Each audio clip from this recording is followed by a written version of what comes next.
Puji Tuhan, haleluya. Hari ini kita akan menikmati kebenaran firman dengan tema akibat buruk dari ketakutan.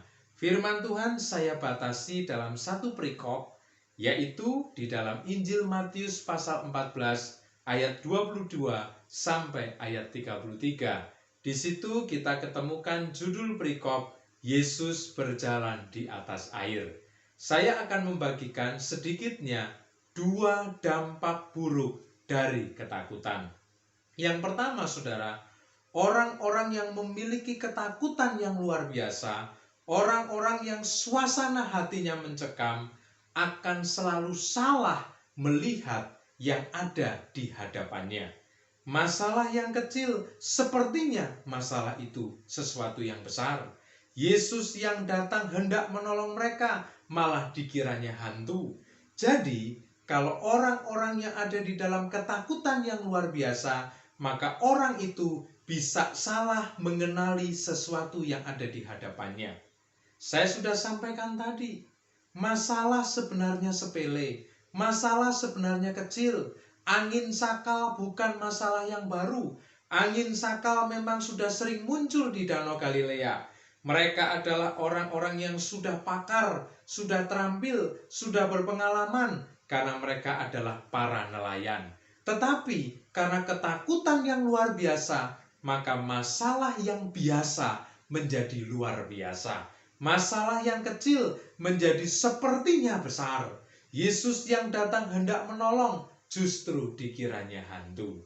Jadi jangan sampai kita ada di dalam ketakutan yang luar biasa karena kita bisa salah memandang apa yang ada di depan kita. Yang kedua, saudara, akibat buruk dari ketakutan adalah kita bisa perhatikan secara khusus dari kisah Petrus ketika dia juga ingin berjalan di atas air menjumpai Yesus. Saya baca Matius 14 ayat yang ke-28. Lalu Petrus berseru dan menjawab dia, "Tuhan, apabila engkau itu, suruhlah aku datang kepadamu berjalan di atas air." Kata Yesus, "Datanglah." Maka Petrus turun dari perahu dan berjalan di atas air mendapatkan Yesus. Tetapi ketika dirasanya tiupan angin, takutlah ia dan mulai tenggelam, lalu berteriak, "Tuhan, tolonglah aku." Saudara, sebenarnya yang bisa berjalan di atas air bukan hanya Yesus. Petrus pun bisa berjalan di atas air. Karena imannya, karena percayanya, dia berkata, "Kalau benar engkau Yesus, suruh aku berjalan di atas air." Lalu Yesus menyuruh Petrus, dan dengan iman, dengan keyakinan, dia bisa berjalan di atas air. Tetapi ketika merasa ada tiupan angin kencang, ketika akalnya, ketika rasionya sudah mulai memikirkan hal-hal yang menakutkan, dia berpikir bahwa sebentar lagi saya akan tenggelam, maka akhirnya dia tenggelam. Jadi saudara, ketakutan yang luar biasa akan menghalangi keajaiban itu terjadi. Padahal Petrus sudah mengalami mujizat, padahal Petrus sudah mengalami kuasa Tuhan.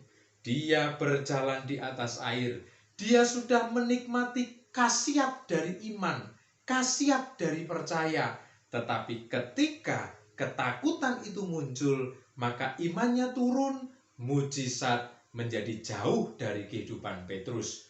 Justru dia gagal sampai kepada Yesus. Dia sudah alami mujizat, tetapi tidak sampai tuntas. Oleh karena itu, ketakutan dapat menghalangi keajaiban terjadi, dapat menghalangi mujizat terjadi, dan itu membuat kerugian besar bagi saya dan saudara. Jadi, supaya saya dan saudara bebas dari ketakutan yang membawa kerugian itu, maka kita harus tahu petunjuk firman. Kita harus tahu cara dari firman supaya bebas dari ketakutan. Saya bawa saudara kepada ayat yang ke-27. Mengatakan seperti ini, "Tetapi segera Yesus berkata kepada mereka, 'Tenanglah, aku ini, jangan takut.'" Saudara, masalah terbesar bukan angin sakal. Masalah terbesar adalah ketidaktenangan. ketakutan yang berlebihan. Oleh karena itu Yesus berkata kepada murid-murid, tenang, tenang, jangan takut, jangan panik. Kendalikan suasana hati, munculkan kesadaran. Jangan sampai kalian dibawa kepada ketakutan yang luar biasa. Nah, saudara yang terkasih dalam Tuhan, Yesus sepertinya lebih sulit menenangkan hati murid-murid ketimbang angin sakal itu sendiri. Kepada angin sakal dia berkata tenang, dan angin itu langsung tenang.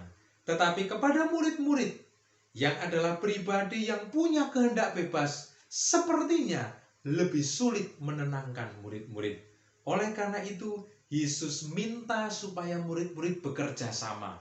Dia memerintahkan kepada murid-murid untuk tenang, dan kemudian murid-murid harus bisa bekerja sama menenangkan hati.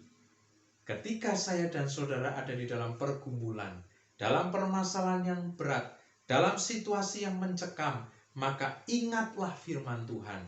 Yesus berkata tenang, maka mari saya dan saudara pun juga harus bisa bersikap tenang, mengendalikan perasaan kita, mengendalikan suasana hati kita.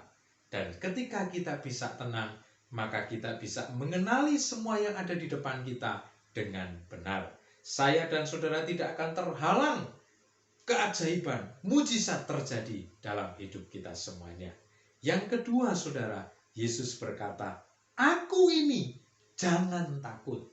Aku ini alasan supaya engkau jangan takut. Yesus dalam cerita ini adalah pribadi yang bisa menghentikan angin ribut, adalah pribadi yang bisa berjalan di atas air.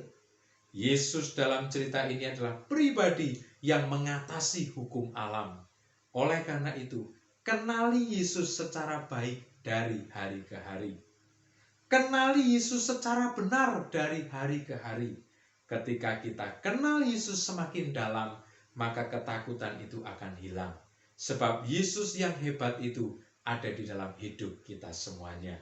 Jadi saudara, persoalan yang kedua kenapa kita takut secara berlebihan, karena kita kurang kenal secara baik, kurang kenal secara dalam, kurang kenal secara benar terhadap pribadi Yesus. Kalau kita sudah memiliki pengenalan yang benar, yakinlah ketakutan itu akan hilang. Demikian firman Tuhan yang dapat saya bagikan. Tuhan Yesus memberkati kita semua.